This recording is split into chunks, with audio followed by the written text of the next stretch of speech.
Hello, and welcome back to Baby Elias's stories. We now return to Heidi by Johanna Spyri.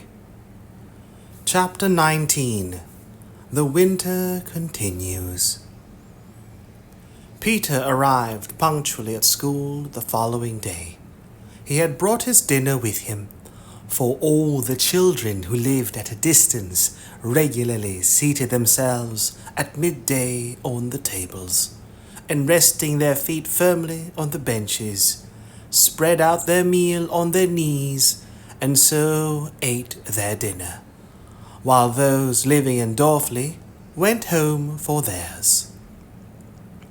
Till 1 o'clock they might all do as they liked, and then school began again. When Peter had finished his lessons on the days he attended school, he went over to Uncle's to see Heidi. When he walked into the large room at Uncle's today, Heidi immediately rushed forward and took hold of him, for it was for Peter she had been waiting. "I've thought of something, Peter," she said hastily. "What is it?" he asked. "You must learn to read," she informed him. "I have learned," was the answer. Yes, but I mean so that you can really make use of it," continued Heidi eagerly. "I never shall," was the prompt reply. "Nobody believes that you cannot learn, nor I either now," said Heidi, in a very decided tone of voice. "Grandmama in Frankfurt said long ago that it was not true, and she told me not to believe you." Peter looked rather taken aback at this piece of intelligence. "I will soon teach you to read, for I know how," continued Heidi. "You must learn at once, and then you can read 1 or 2 hymns every day to grandmother." "Oh, I don't care about that," he grumbled in reply. This hard-hearted way of refusing to agree to what was right and kind, and to what Heidi had so much at heart, aroused her anger. With flashing eyes, she stood facing the boy and said threateningly, "If you won't learn as I want you to, I will tell you what will happen. You know your mother has often spoken of sending you to Frankfurt, that you may learn a lot of things, and I know where the boys there have to go to school. Clara pointed out the great house to me when we were driving together, and they don't only go when they are boys, but have more lessons still when they are grown men. I have seen them myself, and you mustn't think they have only one kind teacher like we have. There are ever so many of them, all in the school at the same time, and they are all dressed in black, as if they were going to church, and have black hats on their heads as high as that." And Heidi held out her hand to show their height from the floor.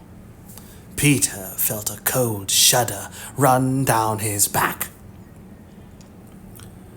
"And you will have to go in among all those gentlemen," continued Heidi with increasing animation. "And when it comes to your turn, you won't be able to read and will make mistakes in your spelling. Then you'll see how they'll make fun of you, even worse than Tinette, and you ought to have seen what she was like when she was scornful." "Well, I'll learn then," said Peter, half sorrowfully and half angrily. Heidi was instantly mollified. "That's right, then we'll begin at once," she said cheerfully, and went busily to work on the spot, dragging Peter to the table and fetching her books. Among other presents, Clara had sent Heidi a book which the latter had decided, in bed the night before, would serve capitally for teaching Peter, for it was an ABC book with rhyming lines.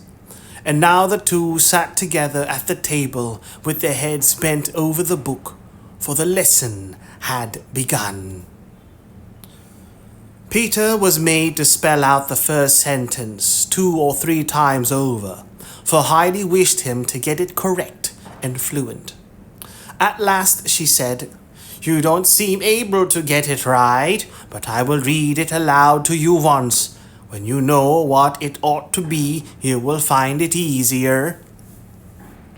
And she read out, "A, B, C must be learnt today, or the judge will call you up to pay."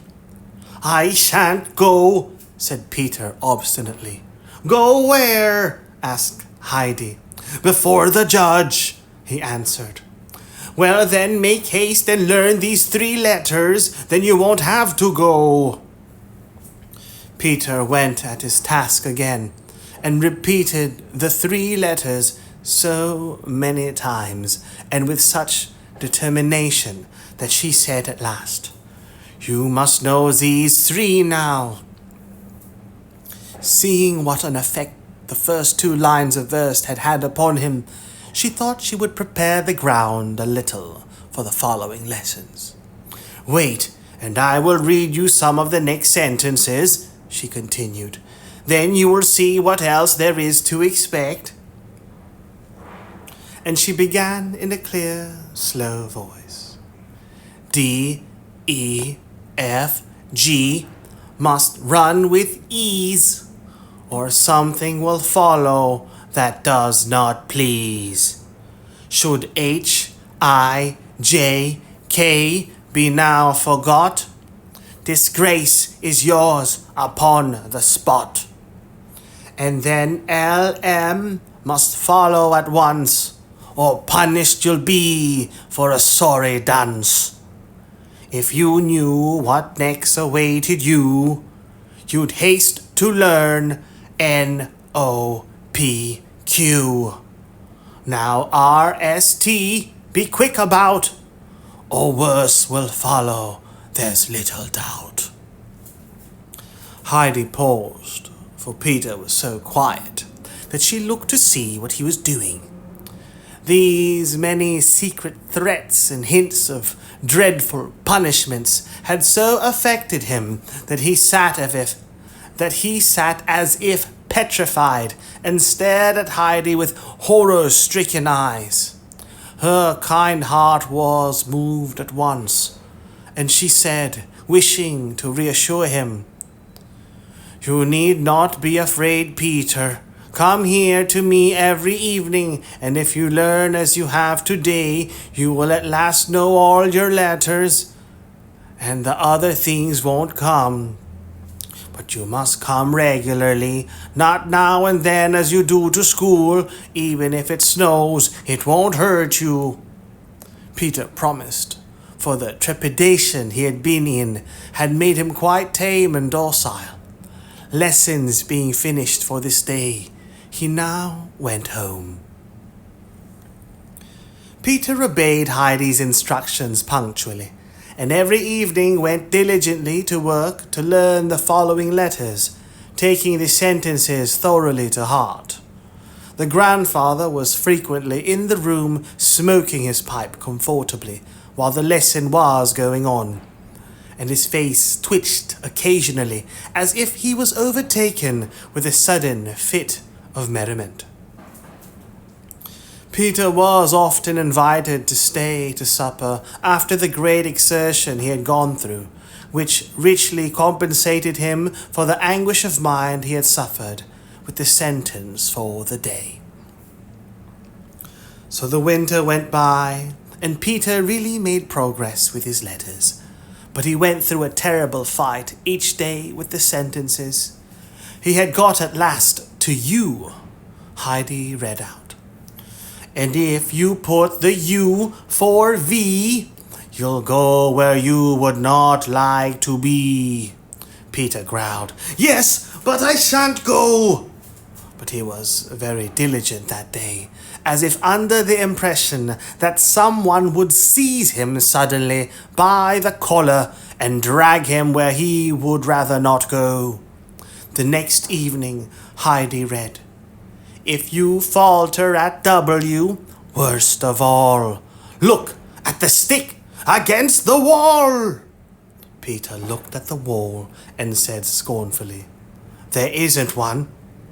"Yes, but do you know what grandfather has in his box?" asked Heidi. "A stick, as thick almost as your arm, and if he took that out, you might well say, 'Look at the stick on the wall.'" Peter knew that thick hazel stick, and immediately bent his head over the W and struggled to master it. Another day the lines ran, "Then comes the X for you to say, or be sure you'll get no food today." Peter looked toward the cupboard where the bread and cheese were kept and said crossly, "I never said that I should forget the X." "That's all right. If you don't forget it, we can go on to learn the next, and then you will only have one more," replied Heidi, anxious to encourage him. Peter did not quite understand, but when Heidi went on and read, and should you make a stop at Y, they'll point at you and cry, 'Fie! Fie!' All the gentlemen in Frankfurt, with tall black hats on their heads and scorn and mockery in their faces, rose up before his mind's eye, and he threw himself with energy on the Y, not letting it go till at last he knew it so thoroughly that he could see what it was like even when he shut his eyes.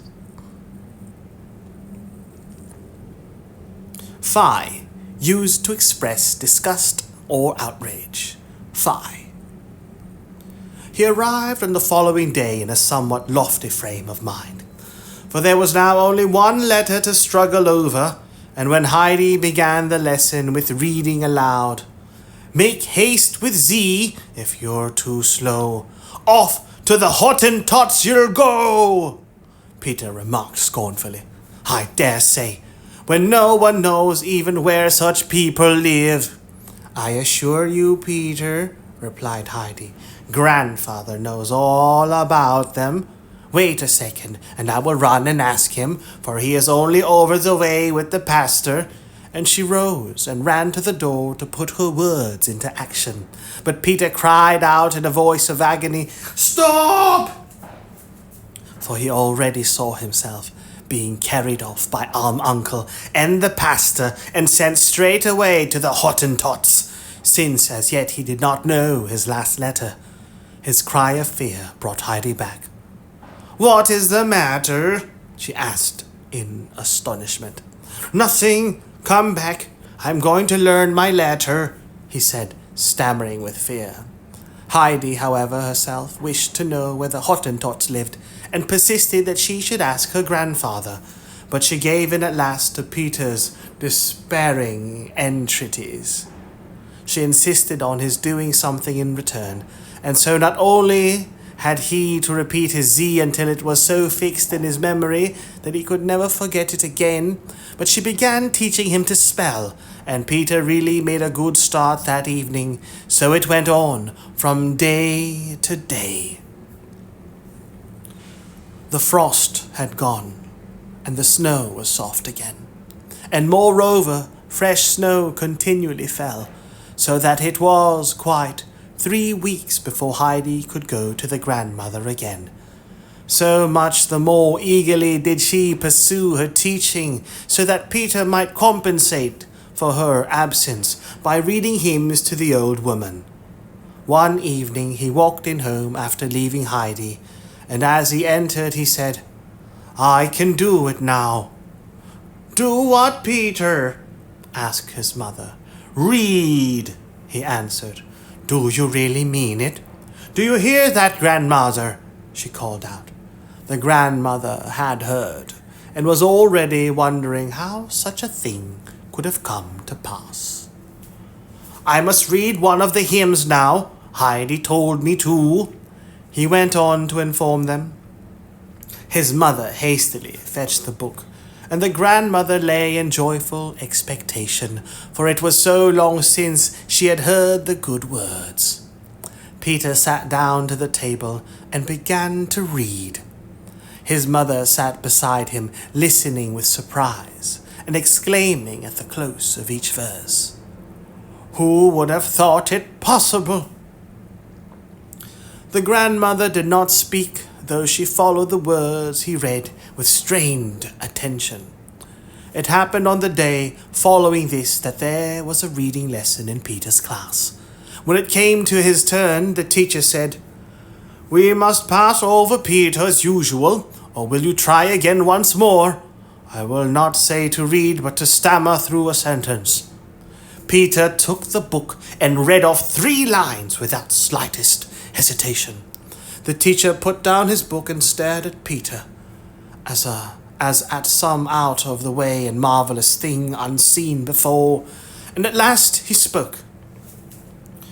"Peter, some miracle has been performed upon you. Here have I been striving with unheard-of patience to teach you, and you have not hitherto been able to say your letters even.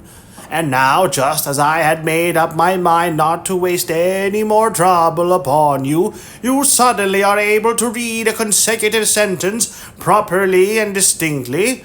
How has such a miracle come to pass in our days?" "It was Heidi," answered Peter. The teacher looked in astonishment towards Heidi, who was sitting innocently on her bench with no appearance of anything supernatural about her. He continued, "I have noticed a change in you altogether, Peter. Whereas formerly you often missed coming to school for a week, or even weeks at a time, you have lately not stayed away a single day. Who has wrought this change for good in you?" "It was Uncle," answered Peter. With increasing surprise, the teacher looked from Peter to Heidi and back again at Peter.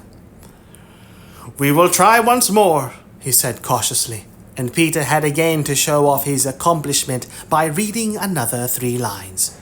There was no mistake about it. Peter could read. As soon as school was over, the teacher went over to the pastor to tell him this piece of news and to inform him of the happy result of Heidi's and the grandfather's combined efforts.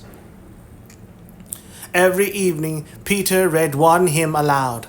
So far he obeyed Heidi. Nothing would induce him to read a second, and indeed the grandmother never asked for it.